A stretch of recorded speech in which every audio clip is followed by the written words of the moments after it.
If the 2024 presidential election is not too much politicking for you, then today's book just might be for you.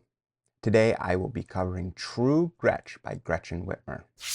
Welcome to Spencer Reads Everything. I'm your host, Spencer Duncan, and today I'm taking a look at a political memoir that just recently came out earlier this summer. As everybody knows who pays attention to national politics, Gretchen Whitmer is a pretty big name in the larger Democratic Party at the moment, even though she is only been elected to statewide office in the state of Michigan. Her book, True Gretch, is a memoir that aims to offer a glimpse into the life and the career of a politician and her way of becoming a significant figure in American politics, especially during COVID-19. And she's best known for her public clashes with former President Donald Trump, and she's also known for surviving a kidnapping plot. And so her life and her career, they just provide plenty of material for a compelling memoir, and so she felt the need to put it in True Gretch. However, while she does cover some major events in her book, the overall execution, at least in my opinion, left something to be desired. And therefore, I'd have to say that True Gretch feels more like a political pitch than an in-depth personal reflection, which isn't too terribly surprising for a book like this. At just over 200 pages, the memoir does feel concise, perhaps a little too concise, and Whitmer touches on important aspects of her life, including her experience with sexual assault in college, which is undeniably one of the most powerful moments in the book. She also handles this disclosure with grace and honesty, but it's one of the few times that she really lets the reader into her emotional world. After this, the memoir then shifts back to safer territory, and it usually focuses more on her professional journey and the really public events that she faced, such as the handling of Michigan's pandemic response, also a school shooter that happened in Michigan while she's been governor, and of course, famously, her clashes with President Trump. And those sections, they're interesting, but again, they don't totally reveal much about Whitmer as a person beyond, what we already know. So in terms of actually giving you more information about Gretchen Whitmer, it's a little lacking in that department.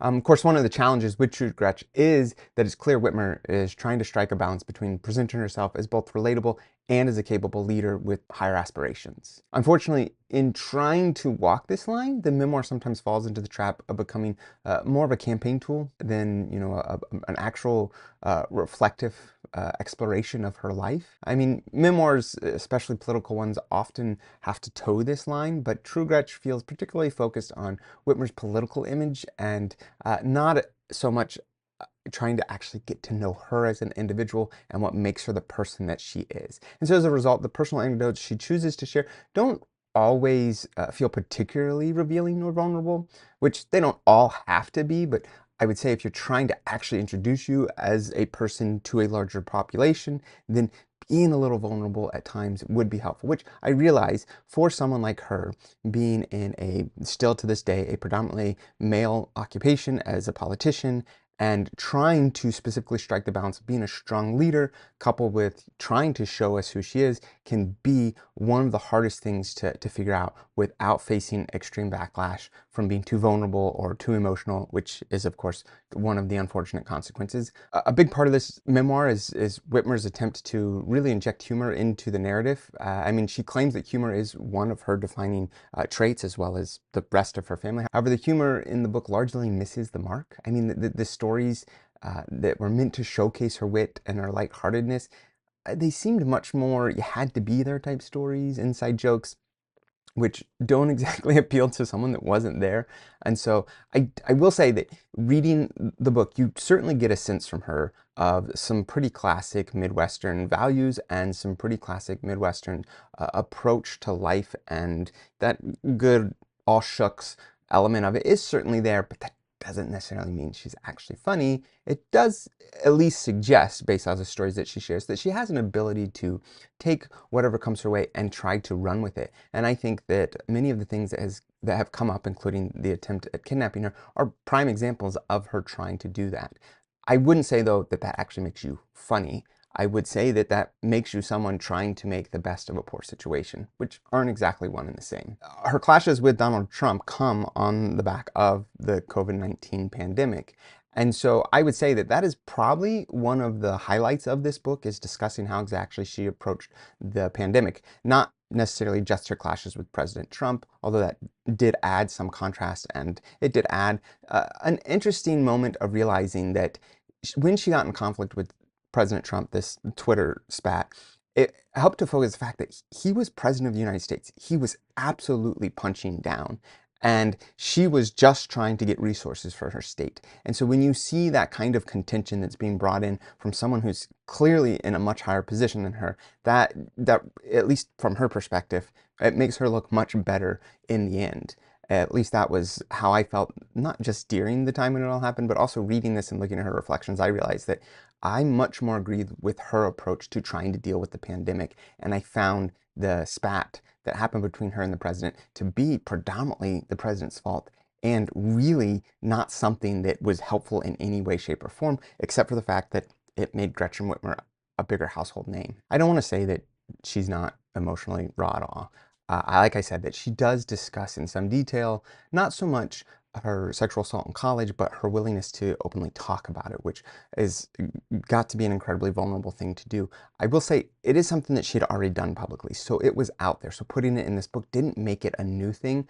But that being said, that doesn't mean that it's not something that was a big part of defining who she is, and a big part of what she has chosen to go after in politics. And I think that that makes it clear. Another big thing is, of course, discussing what it felt like, not just to get in a fight with President Trump, because in the end, that didn't necessarily mean much until she had to deal with a lot of resistance within her home state, and of course the famous effort at trying to kidnap her, which, let's be clear, we keep saying kidnapping. The odds are the plan did not include ever releasing her. It probably would have included killing her, which makes it not just a very scary thing, but it makes it a challenging thing for her to discuss. And it makes it a challenging thing for her to strike the balance between letting her family be aware of what's going on and actually dealing with such a major problem in her life. That being said, True Gretch, it's an okay memoir. I mean, her stories are interesting. Even if most of them are already out in the public, it's still good to hear from her what she has to say, and to get her perspective on something that at times was a national story. I would say in terms of introducing Gretchen Whitmer to a wider audience, it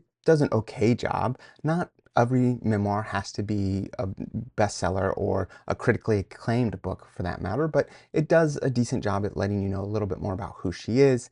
That being said, I did feel like if you wanted to write an actually good memoir and not just something that's clearly meant for you to launch yourself onto a larger stage, then you did need to be a little more vulnerable, and you did need to discuss a little bit more about what exactly makes you you, and what are the things that you see being a real struggle going forward, not just in, say, your life, but in politics and in America, and really in the world as a whole. What are the biggest problems that we're going to face, and how is it that your experience makes you capable of being the one to face those problems, or just being reflective about the problems that we've faced so far. Neither of which were things that I thought were particularly well defined, but again, I don't think that was really her intention in this book. Who would I say this is for? Anyone that wants a decent memoir that is not looking to actually get too politically engaged, even though they are a political figure. You're not going to find a whole lot of that in here.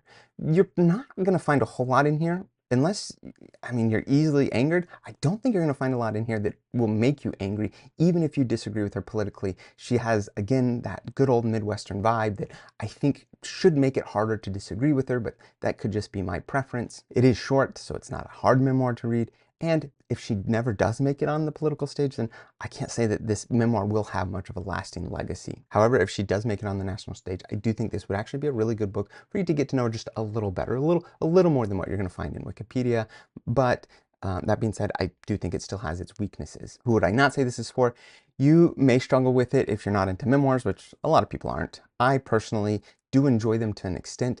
When it comes to reading nonfiction, I barely count most memoirs as nonfiction because it's incredibly selective what the person gets to put in there. And so they have such a strong agenda in the way that they're writing, and they get to tell every story and craft every story to completely meet their needs. Therefore, I can find them a bit of a challenge in properly assessing their true worth. And so for that reason, I'm always a little wary of recommending a particular memoir. But that being said, I do think that if you're not into her politics, you may not care much for what she has to say. Again, I don't think it's a significant portion of the writing. And above all, I would say it's not for people that have had too much politics, because even though she's not running at a national level at the moment, it is still clearly a part of the reason why she wrote the book. And I can understand why at this moment in the year 2024, you just don't want to deal with politics anymore. So if you think this might interest you, but it's just too much right now, maybe set it aside and maybe come back to it in, I don't know, whenever we're not so concerned with the presidential election, which nowadays seems to be more and more often, no matter how recently we had a presidential election. Of course, I'd like to know what you guys thought about this book. Please let me know in the comments. Don't forget to like, subscribe, turn on those notifications, and until next time, keep those pages turning.